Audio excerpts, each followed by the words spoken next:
뇌과학에서 신경가소성 이론은 아주 활발하게 연구되고 있는 주제이자 이제는 정설로 여겨지고 있습니다. 우리 뇌는 자주 하는 것을 따라서 변할 수 있다는 것입니다. 어떤 것을 반복하느냐가 뇌의 변화에 중요한 작용을 합니다. 만약 매일 영어 단어를 반복해서 외우면 우리 뇌는 자주 쓰는 단어의 연결을 더 튼튼하게 만들어서 나중에는 외우지 않아도 단어의 뜻이 자연스럽게 떠올라집니다. 좋은 습관과 반복 학습은 뇌를 더 똑똑하게 만듭니다. 반대로 매일 스마트폰만 보면 뇌가 집중력이 약해지고 공부할 때도 금방 딴 생각이나 집중하기 어려워지기도 합니다. 이처럼 반복된 행동이 우리의 뇌를 바꾸는 것처럼 영적인 습관도 우리의 영혼을 변화시킵니다.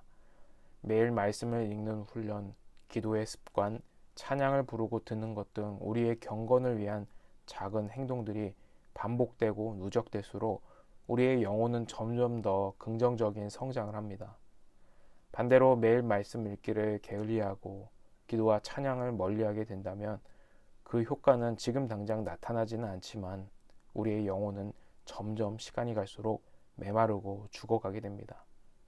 나쁜 습관들이 누적되면 결국엔 우리의 영혼이 무감각해지고 영적인 일에 둔감해집니다. 또 작은 문제에도 믿음이 흔들리게 됩니다.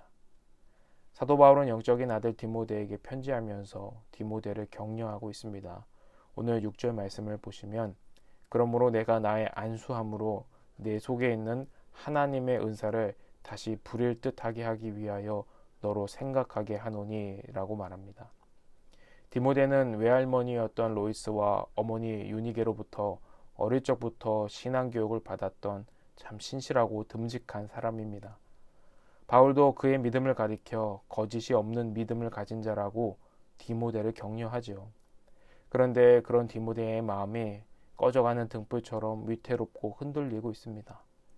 바울 사도는 그런 디모데의 내적인 갈등과 또 복음을 위한 열망을 다시 불일 듯하게 하기 위하여 편지하고 있습니다.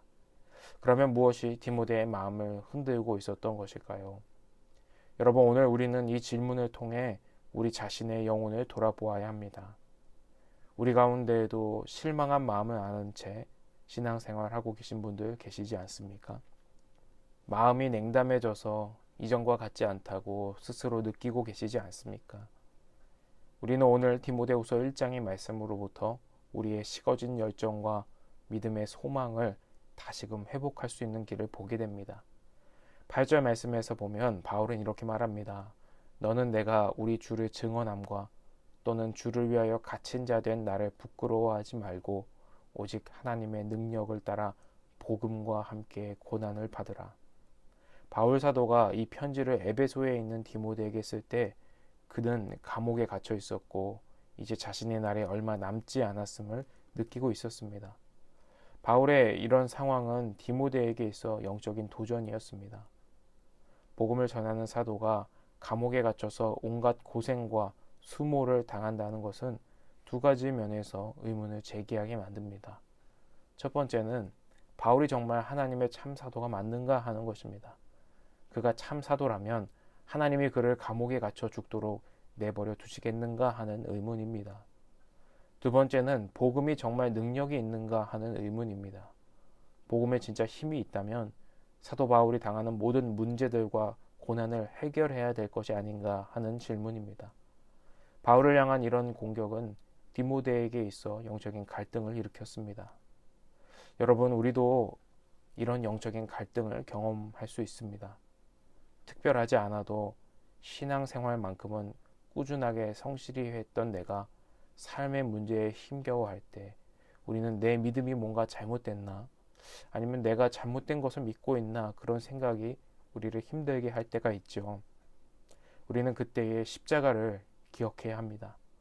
바울은 디모데에게 복음과 함께 고난을 받으라 말합니다. 우리가 믿는 하나님은 어떤 하나님이십니까? 십자가에 달리셔서 우리를 대신하여 고통당하신 그 주님을 우리는 믿습니다. 그래서 그리스도인의 삶은 필연적으로 고통과 고난이 있습니다.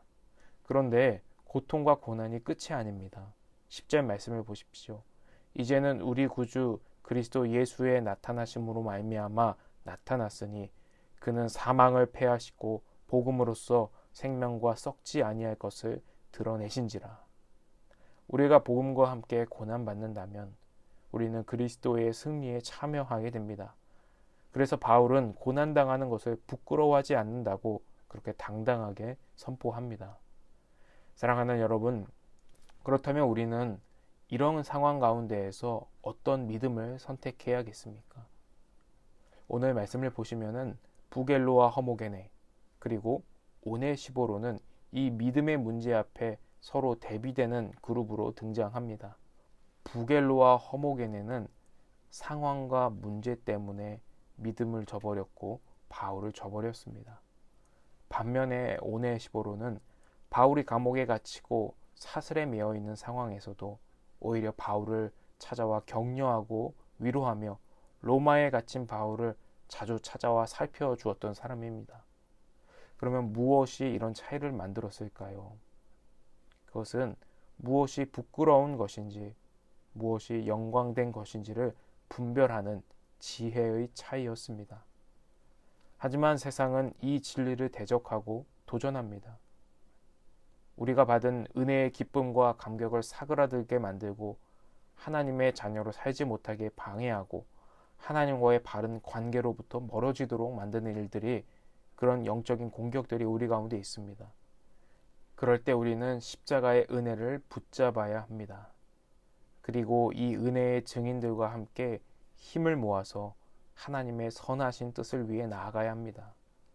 주님을 믿는 자들의 모임인 이 교회를 통해서 하나님은 지금도 일하고 계십니다. 이 교회를 통해서 하나님은 지금도 우리를 더 나은 믿음으로, 더 성숙한 신앙으로 부르고 계십니다.